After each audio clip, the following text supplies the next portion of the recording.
স্কুলের ঘন্টা বাজছে ট্যাং ট্যাং ট্যাং ট্যাং ট্যাং ট্যাং করে। সব ছেলেরা দৌড়ে স্কুলের গেটের বাইরে চলে এলো। স্কুলের গেটের বাইরে প্রচুর খাবারের দোকান রয়েছে, সবাই সেখানে খাবার খাচ্ছে। সেই ছোট্ট ছোট্ট ছাত্রদের ভিড়ে একটি ছেলে, পায়ে হাওয়ায় চটি, ছেঁড়া জামা, দেখে বোঝা যাচ্ছে খুবই দরিদ্র ঘরের ছেলে। তার কাছে একটাও পয়সা নেই, কিন্তু বড্ড খিদে পেয়েছে তার। রীতিমতো দোকানদার তাকে জিজ্ঞেস করলো, কি খাবি?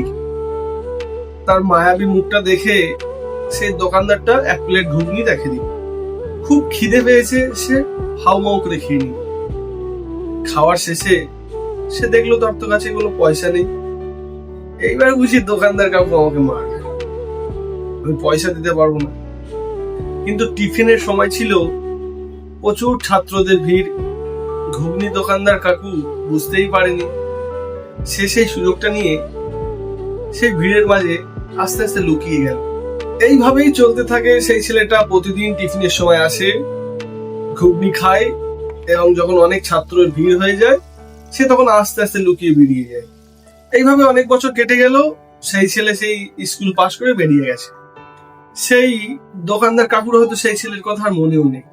হাজার হাজার ছাত্রের ভিড়ে কাকে কোন দোকানদার কতদিন মনে রাখে। অনেকদিন পর একটা কালো মার্সিডিজ এসে সেই দোকানদারের সামনে দাঁড়ালো। দোকানদারটা অবাক হলো, এত দামি গাড়ি, কোট পরা একটা ছেলে, এত দোকান থাকতে আমার ঘুগনির দোকানের সামনে কেন দাঁড়িয়ে আছে?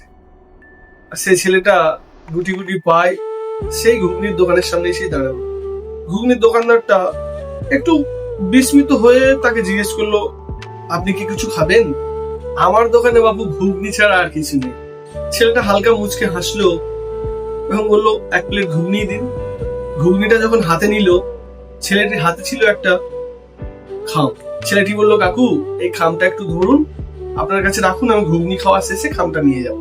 ছেলেটা ঘুগনি খেতে খেতে ওই ঘুগনিওয়ালা কাকুকে জিজ্ঞেস করলো, কাকু এই স্কুলে অনেক ছাত্র পড়াশোনা করেছে, তোমার কাছে ঘুগনি খেয়েছে, তোমার কি সবার কথা মনে আছে? তখন ঘুগনিওয়ালাটা হালকা মুচকি হাসি দিয়ে বললো, কত ছেলে আসে ঘুগনি খায়, কিছু ছেলের নাম মাথায় থাকে, পরে ভুলে যায়। তারপর ছেলেটা ঘুগনি খেতে খেতে কাকুকে মনে করাতে শুরু করলো, এই টাইমে এমন এমন সময় একটা হাওয়াই চটি পরা, ছেঁড়া জামা পরা একটা ছেলে তোমার কাছে এসে ঘুগনি খেতে মনে আছে? তখন দোকানদারটা মনে পড়ে গেল।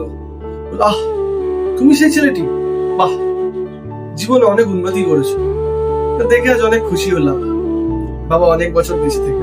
কিছুক্ষণ এইভাবে ঘুগনি খেতে খেতে আবার যখন দেখলো যে ছাত্রদের ভিড়ে কাকু ব্যস্ত হয়ে পড়েছে, সে আবার টুক করে সেখান থেকে চলে গেল।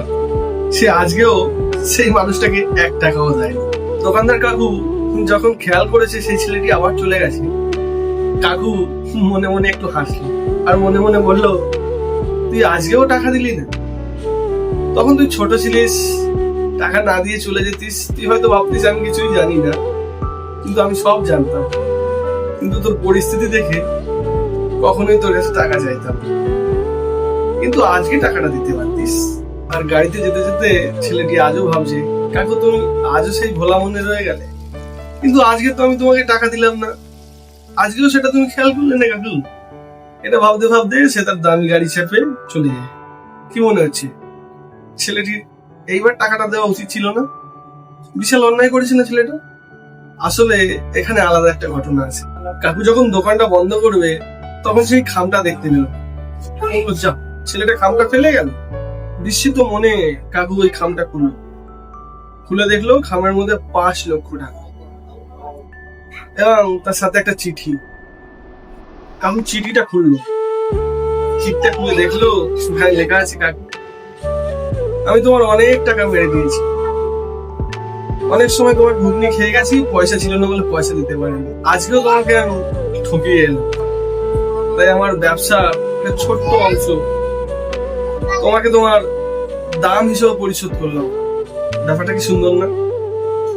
তাই জীবনে কখনো সুযোগ পেলে প্রত্যেকটা অসহায় মানুষের পাশে দাঁড়িয়ে, হতে পারে তোমার জীবনে সে একদিন ফারিস্তার মতো ফিরে আসবে।